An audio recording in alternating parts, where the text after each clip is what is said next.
Hello everyone, मेरा नाम है अमन और आज हम बात करने वाले हैं एक ऑप्शन कॉन्ट्रैक्ट की जर्नी के बारे में कि ऑप्शन कॉन्ट्रैक्ट जब इनिशिएट होता है तो किस किस अलग अलग सिनारियोज में उसके साथ क्या क्या हो सकता है। यदि आपने उसे एक्सपायरी के पहले बेच दिया तो क्या होगा, यदि आपने उसे एक्सपायरी होने तक भी नहीं बेचा तब क्या होगा। इन सारी चीज़ों के बारे में आज हम बात करने वाले हैं। ये जो हमारा वीडियो है ये हमारे ऑप्शन ट्रेडिंग कोर्स का एक पार्ट है। इस ऑप्शन ट्रेडिंग कोर्स में हमने बहुत ही बेसिक लेवल से पढ़ना शुरू किया है। हमने ये पढ़ना शुरू किया है कि ऑप्शंस क्या होते हैं, उसकी हिस्ट्री क्या है और इन सारी चीज़ों के बारे में हमने बात करी है। आगे चल के हम बात करने वाले हैं कि ऑप्शंस ग्रीक्स क्या होते हैं, ऑप्शन स्ट्रेटजीज आप कैसे बना सकते हैं और कैसे आप उनसे पैसे कमा सकते हैं। तो इन सारी चीज़ों की बात तो हम आगे चल के करने ही वाले हैं, लेकिन आज का ये टॉपिक है कि ऑप्शंस की जर्नी क्या होती है। तो शुरू करें।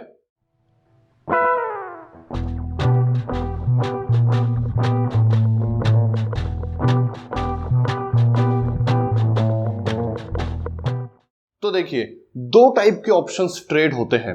दो टाइप के ऑप्शन से मेरा मतलब है, एक होते हैं स्टॉक ऑप्शंस और एक होते हैं इंडेक्स ऑप्शन।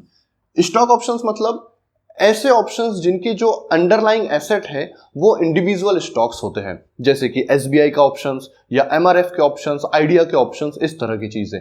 और इंडेक्स ऑप्शंस क्या होते हैं? इंडेक्स ऑप्शन मतलब जिनके लिए जो अंडरलाइंग एसेट होते हैं वो इंडेक्सेस होते हैं, जैसे कि निफ्टी 50 हो गया या बैंक निफ्टी हो गया, इस तरह के ऑप्शंस। तो जो स्टॉक ऑप्शंस और इंडेक्स ऑप्शन होते हैं उनमें थोड़ा सा डिफरेंस होता है। अब क्या डिफरेंस होता है ये हम अभी देखते हैं, लेकिन हम शुरू करते हैं स्टॉक ऑप्शन से कि एक स्टॉक ऑप्शंस की लाइफ जर्नी कैसी होती है।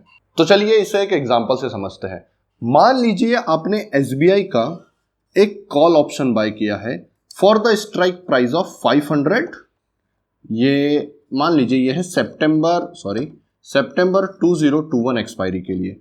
अभी जो एसबीआई का स्पॉट चल रहा है वो है 400 पर। करंट प्राइस एसबीआई का 400 है, आपने ये ऑप्शन बाय किया है। अब दो चीजें हो सकती है। पहली चीज ये हो सकती है कि आप इसे एक्सपायरी से पहले ही बेच देंगे। तो यदि आपने इसे एक्सपायरी से पहले ही बेच दिया, इसका मतलब आपके लिए उस ऑप्शंस की जर्नी वहीं पे खत्म हो जाती है। अब आपको इस ऑप्शन पे मिलने वाले जितने भी राइट्स हैं वो भी नहीं मिलेंगे और ना ही आपको इनसे होने वाले प्रॉफिट एंड लॉसेस का कोई असर पड़ेगा जब आप बेच देंगे उसके बाद। तो आपके लिए, आपने ऑप्शंस एक्सपायरी से पहले बेच दिया तो वो जर्नी वहीं पे खत्म हो जाती है। तो देखिए, यदि आप इसे एक्सपायरी तक होल्ड करते हैं तो उसके कुछ सिनारियोज हो सकते हैं। पहला सिनारियो ये हो सकता है कि एसबीआई को जो स्पॉट था वो एक्सपायरी पर आते आते 300 रुपए हो गया, मतलब एसबीआई के शेयर के प्राइसेस कम हो गए। तो जब एक्सपायरी वाले दिन आप अपने इस कॉन्ट्रैक्ट को देखेंगे तो आप क्या देखते हैं कि यार मैंने तो वो कॉन्ट्रैक्ट किया है कि मैं एसबीआई के शेयर को 500 रुपए में खरीदना चाहता हूं। तो आप ही मुझे बताइए, क्या आपको ऐसी चीज जो मार्केट में 300 रुपए में मिल रही हो, क्या आप उसे 500 रुपए में खरीदेंगे? बिल्कुल नहीं खरीदेंगे। इसीलिए आप इस कॉन्ट्रैक्ट को सितंबर 2021 में एक्सपायरी वाले दिन उसे एक्सपायर होने देंगे, उसे लैप्स होने देंगे, उसे यूज नहीं करेंगे, आप उसे एक्सरसाइज नहीं करेंगे, ठीक है? क्योंकि ये आउट ऑफ द मनी में है, तो ये एक्सरसाइज नहीं होगा। क्लियर है?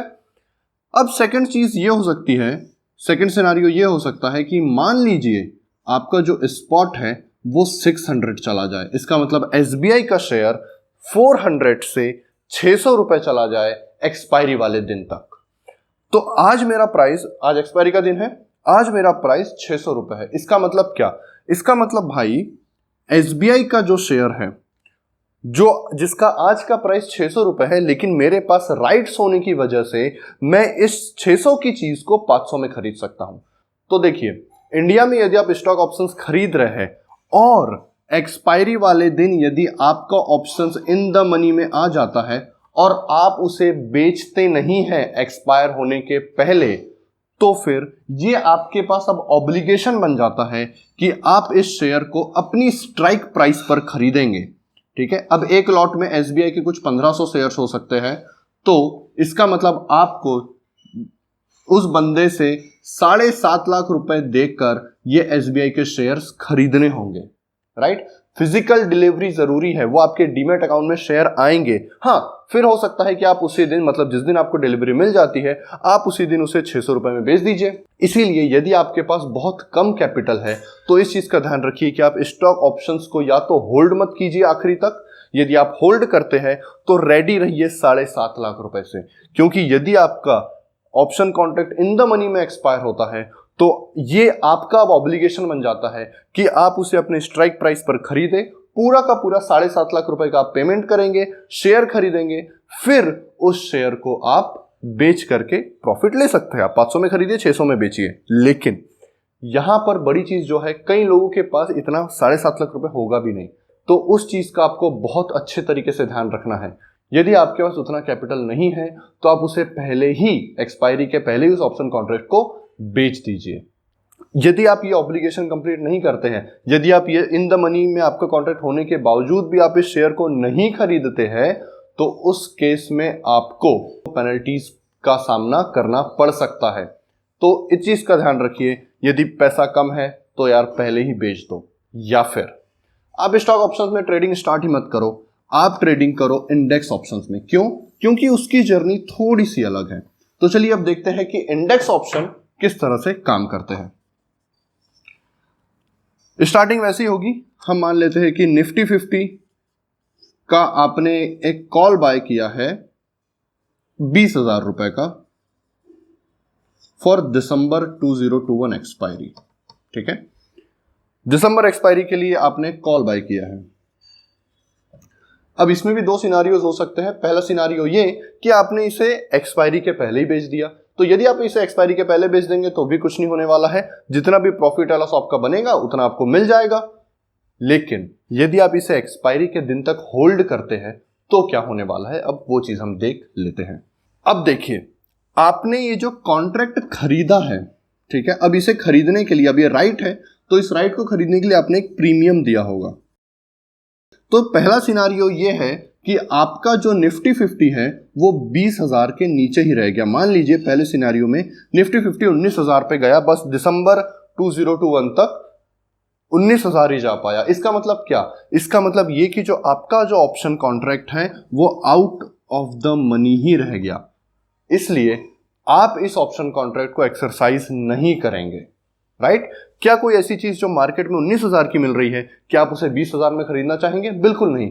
इसलिए आप यहां पर कुछ भी नहीं करेंगे, वो सीधे सीधे एक्सपायर हो जाएगा और आपको कितना लॉस होगा, जितना आपने यहां पर प्रीमियम दिया है बस उतना आपको लॉस हो जाएगा। लेकिन सेकंड सिनेरियो हम ऐसा मान लेते हैं कि दिसंबर 2021 तक आपका जो निफ्टी 50 है वो मान लीजिए 22,000 तक चला गया। 22,000 तक चला गया, इसका मतलब ये जो चीज है ये इन द मनी में आ गई। अब आपका जो कॉन्ट्रैक्ट है वो एक्सपायरी वाले दिन इन द मनी में है। इसका मतलब भाई सिंपल सी बात है, आपको यहां पर 2,000 रुपए का प्रॉफिट हो गया। राइट? क्योंकि 22,000 रुपए की कोई चीज जो आज मार्केट में 22,000 की मिल रही है, आपके पास राइट है कि आप उसे 20,000 में खरीद सकते हैं। तो इस केस में क्या होगा? इस केस में आपको 2,000 रुपए का फायदा होगा। लेकिन मुझे एक चीज बताइए, क्या इंडेक्स कोई एक्चुअल में कोई चीज है? इंडेक्स क्या कोई एसेट है? एक्चुअल में नहीं है, वो बहुत सारे स्टॉक ऑप्शंस को रिप्रेजेंट करने का एक नंबर है। राइट? जैसे निफ्टी 50 है तो वो 50 स्टॉक्स को रिप्रेजेंट करने का एक नंबर है। इसका मतलब आप एक्चुअल में निफ्टी 50 को डिलीवरी नहीं ले सकते, आप एक्चुअल में निफ्टी 50 नहीं खरीद सकते। क्यों भाई? क्योंकि एक इंडेक्स ऑप्शन है। तो आप इस चीज को थोड़ा सा समझिए। इसलिए यहां पर क्या होता है, स्टॉक ऑप्शन में आपको पूरे के पूरे 22,000 इंटू जो भी आपका लॉट साइज है उतना आपको देना होता था, लेकिन यहां पर वैसा नहीं होगा। यहां पर क्या होगा, यहां पर इन द मनी में चले गया, मतलब आपको 2,000 रुपए का प्रॉफिट हो गया। तो आपके अकाउंट में 2,000 इंटू 50, क्योंकि 50 का लॉट साइज होता है निफ्टी 50 का, उतने आपके अकाउंट में आ जाएंगे। मतलब आपके अकाउंट में ज्यादा जीरो लग गए ना? सही है। मतलब आपके अकाउंट में 1 लाख रुपीस क्रेडिट हो जाएंगे। ये कैश सेटलमेंट कहलाता है, और जो स्टॉक ऑप्शंस वाला था वो डिलीवरी सेटलमेंट कहलाता है। तो इस चीज का आपको ध्यान रखना है कि इंडेक्स ऑप्शंस में कैश सेटलमेंट होता है। तो इसमें यदि इन द मनी में बातें चले भी जाती है तो भी आपको एडिशनल कैपिटल की रिक्वायरमेंट नहीं है। सीधे सीधे कैश में सेटलमेंट हो जाएगा। यदि आपको प्रॉफिट होगा तो आपको उतना पैसा मिल जाएगा, यदि आपको लॉस होगा इन द सेंस यदि आपका contract out of the money में ही एक्सपायर हो गया तो जितना आपने प्रीमियम दिया था बस उतना ही आपको नुकसान होगा।